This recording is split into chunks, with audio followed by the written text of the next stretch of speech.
ಬೆಡ್ರೂಮ್ನಲ್ಲಿ ಹೆಂಡತಿ ವಿಡಿಯೋ ಮಾಡಿದ್ದ ಕೇಸ್ಗೆ ಮತ್ತೆ ಟ್ವಿಸ್ಟ್ ಸಿಗ್ತಾ ಇದೆ.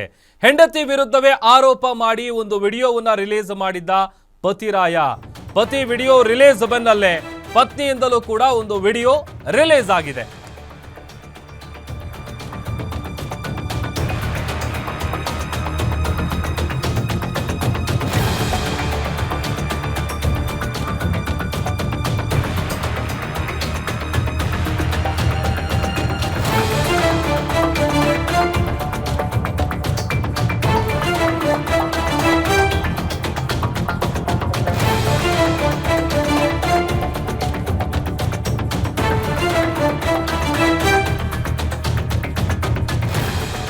ಒಂದ್ ಕಡೆ ಪತಿ ಮೇಲೆ ಆರೋಪಗಳನ್ನ ಮಾಡಿದ್ರು, ಮತ್ತೊಂದ್ ಕಡೆ ಪತ್ನಿಯ ಮೇಲೆ ಹಲವು ಆರೋಪಗಳನ್ನ ಆತ ಮಾಡ್ತಾ ಇದ್ದ. ಈಗ ಈ ಒಂದು ಕೇಸ್ಗೆ ಟ್ವಿಸ್ಟ್ ಮೇಲೆ ಟ್ವಿಸ್ಟ್ ಸಿಗ್ತಾ ಇದೆ. ಪತಿ ವಿಡಿಯೋ ರಿಲೀಸ್ ಬೆನ್ನಲ್ಲೇ ಪತ್ನಿ ವಿಡಿಯೋ ರಿಲೀಸ್ ಆಗಿದೆ. ನನ್ನ ಗಂಡ ಹೇಳ್ತಿರೋದೆಲ್ಲ ಶುದ್ಧ ಸುಳ್ಳು ಅಂತಿದ್ದಾಳೆ ಪತ್ನಿ. ಒಂದು ತುತ್ತು ಅನ್ನ ಬಾಳೆಹಣ್ಣು ತಿನ್ನೋಕು ಕೂಡ ಆತ ಬಿಡ್ತಾ ಇರಲಿಲ್ಲ. ನಮ್ಮ ಅಪ್ಪ ಅಮ್ಮನಿಗೂ ನನ್ನ ಕಷ್ಟವನ್ನ ನಾನು ಯಾವತ್ತೂ ಹೇಳಿಲ್ಲ. ಟಾರ್ಚರ್ ಮೇಲೆ ಟಾರ್ಚರ್ ಕೊಟ್ರು, ನಾನು ಸಹಿಸಿಕೊಂಡಿದ್ದೆ. ಕೆಲಸ ಮಾಡುವ ಕಡೆ ಆತನ ಬ್ಯಾಕ್ಗ್ರೌಂಡ್ ಚೆಕ್ ಮಾಡಿ ಈತನಿಂದ ಹಲವು ಯುವತಿಯರು ವಂಚನೆಗೊಳಗಾಗಿದ್ದಾರೆ ಅನ್ನುವಂಥದ್ದು ಗೊತ್ತಾಯಿತು. ದಯವಿಟ್ಟು ಬೆಂಗಳೂರು ಕಮಿಷನರ್ ಸರ್ ತನಿಖೆಯನ್ನ ಮಾಡಬೇಕು, ತನಿಖೆ ಮಾಡಿ ನನಗೆ ನ್ಯಾಯ ಕೊಡಿಸಿ ಅಂತ ಮಹಿಳೆ ಮನವಿಯನ್ನ ಮಾಡಿಕೊಂಡಿದ್ದಾರೆ. ಆರಂಭದಲ್ಲಿ ಬೆಡ್ರೂಮ್ನ ಖಾಸಗಿ ಕ್ಷಣದ ವಿಡಿಯೋಗಳನ್ನ ಮಾಡಿ ಸ್ನೇಹಿತರಿಗೆ ಕೊಡ್ತಾ ಇದ್ದಾನೆ ಅನ್ನುವಂಥ ವಿಚಾರವನ್ನ ಪತ್ನಿ ಆರೋಪ ಮಾಡಿದ್ರು. ಮತ್ತೊಂದು ಕಡೆ ಆ ಆರೋಪದ ಬೆನ್ನಲ್ಲೇನೆ ವಿಡಿಯೋ ಮಾಡಿದಂತಹ ಪತಿರಾಯ ನನ್ನ ಹೆಂಡತಿ ಹೇಳ್ತಾ ಇರೋದೆಲ್ಲ ಸುಳ್ಳು, ಇದು ಫಾಲ್ಸ್ ಅಲಿಗೇಷನ್ ನನ್ನ ಮೇಲೆ ಮಾಡ್ತಾ ಇರೋದು, ನನ್ನ ಕಡೆಯಿಂದನೇ 17 ಲಕ್ಷ ಪೀಕಿದ್ದಾರೆ ಇವರು, ನನಗೆ ನ್ಯಾಯ ಬೇಕು ಅಂತೇಳಿ ಆ ಕಡೆ ಪತಿ ಈ ಕಡೆ ಪತ್ನಿ ಇಬ್ರು ಕೂಡ ವಿಡಿಯೋ ಮಾಡಿ ನಿಜ ಯಾರು ಹೇಳ್ತಾ ಇದ್ದಾರೆ ಸುಳ್ಳು ಯಾರು ಹೇಳ್ತಾ ಇದ್ದಾರೆ ಅಂತ ಗೊತ್ತಾಗ್ತಾ ಇಲ್ಲ. ಯಾಕಂತಂದ್ರೆ ಈ ಕೇಸ್ ಟ್ವಿಸ್ಟ್ ಮೇಲೆ ಟ್ವಿಸ್ಟ್ ಪಡ್ಕೊಳ್ತಾ ಇದೆ. ನೋಡಿ, ಒಂದು ತನ್ನ ತಿನ್ನಕ್ಕೆ ಬಾಳೆಹಣ್ಣು ತಿನ್ನಕ್ಕೂ ಕೂಡ ಆತ ಬಿಡ್ತಾ ಇರಲಿಲ್ಲ, ಅಷ್ಟರ ಮಟ್ಟಿಗೆ ಟಾರ್ಚರ್ ಕೊಡ್ತಾ ಇದ್ದ. ಆಮೇಲೆ ಈ ಕಷ್ಟ ಎಲ್ಲ ನಾನು ಯಾವತ್ತೂ ಕೂಡ ನಮ್ಮ ತಂದೆ ತಾಯಿ ಬಳಿ ನಾನು ಹೇಳ್ಕೊಳ್ಳಿಲ್ಲ. ಟಾರ್ಚರ್ ಮೇಲೆ ಟಾರ್ಚರ್ ಕೊಟ್ರು, ಅದನ್ನೆಲ್ಲ ನಾನು ಸಹಿಸ್ಕೊಂಡೆ. ಕೆಲಸ ಮಾಡುವ ಕಡೆ ಹೋಗಿ ಆತನ ಬ್ಯಾಕ್ಗ್ರೌಂಡ್ ಚೆಕ್ ಮಾಡಿದಂಥ ಸಂದರ್ಭದಲ್ಲಿ ಈತನಿಂದ ಹಲವು ಯುವತಿಯರು ವಂಚನೆಗೊಳಗಾಗಿರುವಂಥ ವಿಚಾರ ನನಗೆ ಗೊತ್ತಾಗಿದೆ. ಹಾಗಾಗಿ ತನಿಖೆ ಮಾಡಿ ನನಗೆ ನ್ಯಾಯ ಕೊಡಿಸಿ ಅಂತ ಮಹಿಳೆ ಮನವಿ ಮಾಡ್ಕೊಂಡಿದ್ದಾರೆ. ಇದೆ, ಅದರಿಂದ ನಮ್ಮ ಗಂಡ ನನಗೆ ರೆಸ್ಪಾನ್ಸ್ ಕೊಟ್ಟಿದ್ದಾರೆ. ಅದರ ಮೇಲೆ ನಾನು ಕೌಂಟರ್ ರೆಸ್ಪಾನ್ಸ್ ಕೊಡೋಕ್ಕೆ ಇವತ್ತು ನಾನು ತಿರ್ಗಾ ಇಲ್ಲಿಗೆ ಬಂದಿದ್ದೀನಿ. ಅವರು ಹೇಳ್ತಿರೋ ಒಂದೊಂದು ಮಾತು ಸುಳ್ಳಾಗಿದೆ. ಎಲ್ಲ ಇರೋ ಬರೋ ಕತೆ ಕಟ್ಟಿ ಹೇಳ್ತಾ ಇರೋ ವಿಷಯಗಳು ಇದು. ನಮ್ಮ ಹಸ್ಬೆಂಡು ನನ್ನ ಮೇಲೆ ಅಲಿಜ್ ಮಾಡಿದ್ದಾರೆ, ನಮ್ಮ ತಂದೆ ಹೋಗ್ಬಿಟ್ಟು ಬ್ಯಾಕ್ಗ್ರೌಂಡ್ ಚೆಕ್ ಮಾಡಿದ್ದಾರೆ, ಅದು ಮಾಡಿದ್ದಾರೆ ಅಂತ.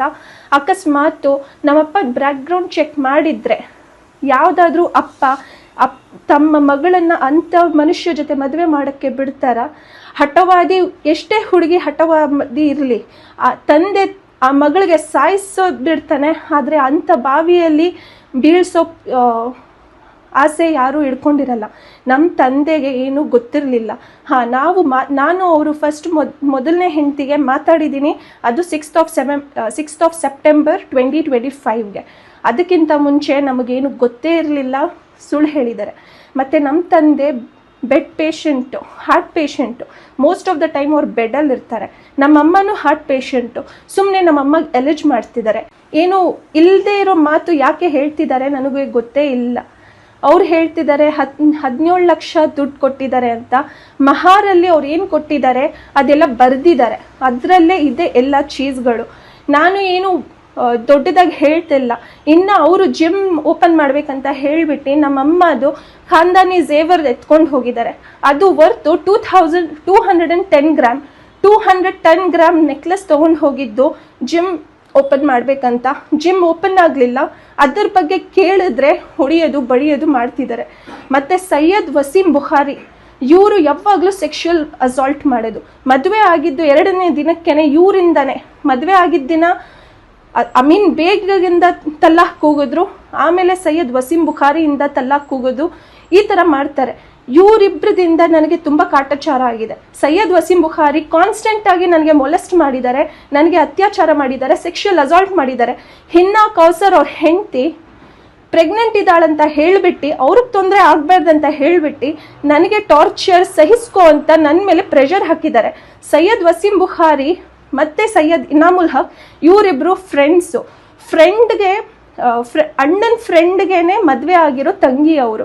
ಇವರು ಇಂಥ ಮನುಷ್ಯರಿದ್ರು ಯಾರ್ದು ಜೀವನ ಬಾಳಲ್ಲ. ನಾನೇನು ಕೆಟ್ಟವಳು ಬಿಟ್ಬಿಡಿ, ಆದ್ರೆ ಮೊದಲನೇ ಹೆಂಡತಿನೂ ಕೆಟ್ಟವಳ. ಅದಕ್ಕಿಂತ ಬಂದಿರೋದು 19 ಹುಡುಗಿಯರು ಕೆಟ್ಟವರ. ಎಲ್ಲ ಹುಡುಗಿಯರು ಕೆಟ್ಟವರು, ಬೇರೆ ಇವ್ರ ತಂಗಿ ಮಾತ್ರ ಒಳ್ಳೆಯವಳ? ಬೇರೆ ಅವಳಿಗೆ ಒಳ್ಳೆ ಜೀವನ ಅಂತ ಬೇಕಾಗಿರೋದ? ಬೇರೆ ಮನೆಯಲ್ಲಿ ಇರೋ ಹುಡುಗಿಯರಿಗೆ ಜೀವನ ಬೇಡವಾ? ಒಳ್ಳೆ ಜೀವನ ಬೇಡವಾ? ನನಗೆ ಎಷ್ಟು ಕಾಟ ಮಾಡಿದ್ದಾರೆ ಅಂದರೆ, ನಾನು ಇಷ್ಟು ದಿನ ಬಾಯಿ ಮುಚ್ಕೊಂಡಿದ್ದೆ. ಕಂಪ್ಲೇಂಟಲ್ಲೂ ನಾನು ಅದು ಕೊಟ್ಟಿಲ್ಲ. ಅವ್ರ ಅಪ್ಪ ಅಮ್ಮ ನನಗೆ ಅನ್ನ ಹಾಕಕ್ಕೂ ಒಂದು ತೊಟ್ಟು ನೀರು ಕುಡಿಬೇಕಂದ್ರೆ ಅವ್ರ ಪರ್ಮಿಷನ್ ಕೇಳಬೇಕಿತ್ತು. ಅನ್ನ ಬೇಕಂದ್ರೂ ನನಗೆ ತಿನ್ಸೋರು ಯಾರೂ ಇರಲಿಲ್ಲ. ಫ್ರೂಟ್ಸ್ ನಾನು ತೊಗೊಂಡು ಹೋಗ್ತಿದ್ದೆ. ಫ್ರೂಟ್ಸ್ ತೊಗೊಂಡು ಹೋದ್ರೂ ಅವ್ರ ಮನೇಲಿ ಬಚ್ಚಿಟ್ಬಿಡೋರು. ನನಗೊಂದು ಫ್ರೂಟ್, ಒಂದು ಬಾಳೆಹಣ್ಣು ತಿನ್ನೋಕ್ಕೂ ನನಗೆ ತುಂಬ ತೊಂದರೆ ಕೊಟ್ಟಿದ್ದಾರೆ. ಬುಕ್ಕ ಮಾರ್ಕೋ ಮಂಜೆ. ನಾನು ಯಾರಿಗಂತ ಹೇಳಲಿ? ನಾನು ನಮ್ಮ ಅಪ್ಪ ಅಮ್ಮಗೂ ಹೇಳಲಿಲ್ಲ. ಹೌದು, ನಮ್ಮ ಅಕ್ಕ ಫಸ್ಟ್ ಡಿವೋರ್ಸ್ ಆಗಿದೆ.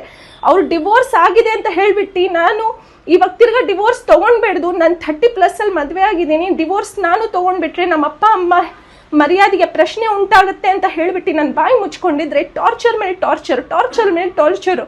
ನಾನು ಒಡವೆ ಕೊಡಲ್ಲ, ಫ್ಲ್ಯಾಟ್ ತೊಗೊಳಕ್ಕೆ ಅಂತ ಹೇಳಿದಕ್ಕೆ ಇವ್ರ ಅಪ್ಪ ಹೊಡೆದ್ರು, ಇವ್ರ ಅಮ್ಮ ಹೊಡೆದ್ರು, ಹೊಡೆದ್ರು, ಮತ್ತೆ ಇವರು ಹೊಡೆದ್ರು. 4 ಜನ ಸೇರಿಸಿ ನನಗೆ ಹೊಡೆದಿದ್ದಾರೆ. ಆ ದಿನ ನಾನು ಎಷ್ಟು ಸಹಿಸ್ಕೊಂಡು ಅಲ್ಲಿಂದ ಹೊರಗೆ ಬಂದಿದ್ದೀನಿ ಅಂದ್ರೆ ಆ ದೇವ್ರೆ ನನಗೆ ಕಾಪಾಡಿದ್ದಾನೆ. ಇವಾಗ ಈ ಮದ್ವೆ ಬ್ರೇಕ್ ಆಗುತ್ತೆ ಅಂದ್ರೂ ನಾನ್ ಬರೀ ಮದ್ವೆ ಯಾಕೆ ಮಾಡ್ಕೊಂಡ್ರೆ ಅಂದ್ರೆ, ನಮ್ ಎಂಗೇಜ್ಮೆಂಟ್ ಆದ ತಕ್ಷಣ ನಮ್ಮಿಬ್ರದ್ದು ಸಂಬಂಧ ಆಗಿದ್ದಕ್ಕೋಸ್ಕರ, ಅದು ಒಂದ್ ಕಾರಣಕ್ಕೋಸ್ಕರ ತಾನೇ ನಾನು ಅವಳ ಜೊತೆ ಮದ್ವೆ ಮಾಡ್ಕೊಂಡಿದ್ದು. ಇಲ್ಲ ಅಂದ್ರೆ ಈ ತರ 3rd ಕ್ಲಾಸ್ ಈ ತರ ಮೆಂಟಾಲಿಟಿ ಇಟ್ಟಿರೋಳ ಜೊತೆ ನಾನು ಯಾವತ್ತೂ ಮದ್ವೆ ಮಾಡ್ಕೊಳ್ತಾ ಇರ್ಲಿಲ್ಲ. ಇವಾಗ ಇವರು ಈ ಸ್ಟೇಟ್ಮೆಂಟ್ ಕೊಟ್ಟಿದ್ದಾರೆ. ಇವ್ರ ಪ್ರಕಾರನೇ ನಾನು ಹೇಳ್ತಿರೋದು, ಹುಡುಗಿರಿಗೆ ನಾನು ಯೂಸ್ ಮಾಡಿ ಬಿಸಾಕ್ಬಿಡ್ತೀನಿ ಅಂತ ಇವ್ರು ಹೇಳ್ತಿರೋದು. ಅಂದರೆ ಇವ್ರ ಪ್ರಕಾರ ನಾನು ಫೋರ್ಸ್ ಮಾಡಿದ್ದಕ್ಕೆ ಇವ್ರು ನನ್ನ ಜೊತೆ ಮದುವೆ ಆಗಿದ್ದಾರೆ, ಇಲ್ಲ ಅಂದರೆ ಇವ್ರು ನನ್ನ ಜೊತೆ ಮದುವೆ ಆಗ್ತಿರ್ಲಿಲ್ಲ. ಸೊ ಈ ಥರ ಎಷ್ಟು ಹುಡುಗಿರ ಬಾಳೆ ಜೊತೆ ಇವರು ಆಟ ಆಡಿದಾರೋ ಸ್ವಲ್ಪ ಇನ್ವೆಸ್ಟಿಗೇಟ್ ಮಾಡಿ ಸರ್. ನಾನು ಪೊಲೀಸ್ ಕಮಿಷನರ್ ಬೆಂಗಳೂರು ಸಿಟಿ ಅವ್ರಿಗೆ ರಿಕ್ವೆಸ್ಟ್ ಮಾಡ್ತಿದ್ದೀನಿ, ವುಮೆನ್ಸ್ ಪ್ರೊಟೆಕ್ಷನ್ ಅವ್ರಿಗೂ ರಿಕ್ವೆಸ್ಟ್ ಮಾಡ್ತಿದ್ದೀನಿ, ಪ್ಲೀಸ್ ಹೆಲ್ಪ್ ಮಾಡಿ. ನಾನೇನು ಮುಂದೆ ಬಂದಿದ್ದೀನಿ, ಈ ಥರ ಎಷ್ಟು ಹುಡುಗಿಯರು ಕಷ್ಟ ಅನುಭವಿಸ್ತಿದ್ದಾರೋ. ಮತ್ತು ನನಗೆ ಗೊತ್ತಿರೋ ಪ್ರಕಾರ ವಿದ್ಯಾರಣ್ಯಪುರದಲ್ಲೂ ಕೇಸ್ ಆಗಿದೆ ಇವ್ರ ಮೇಲೆ. ಅದು ಮ್ಯಾರಿಡ್ ವುಮೆನ್, ಅವರು 2 ಮಕ್ಕಳಿದ್ದಾರೆ. ಅಂಥವ್ರ ಮೇಲೇ ಇವರು ಎಕ್ಸ್ಟ್ರಾ ಮ್ಯಾರಿಟಲ್ ಅಫೇರ್ ಅವಳ ಜೊತೆ ಇದ್ದು ಅವ್ರ ಬಾಳನ್ನು ಹಾಳು ಮಾಡೋರೆ. ಮತ್ತು ಇನ್ನೊಂದು ಹುಡುಗಿ ಪ್ರೆಗ್ನೆಂಟ್ ಅಂತ ಗೊತ್ತಾಗಿದ ತಕ್ಷಣ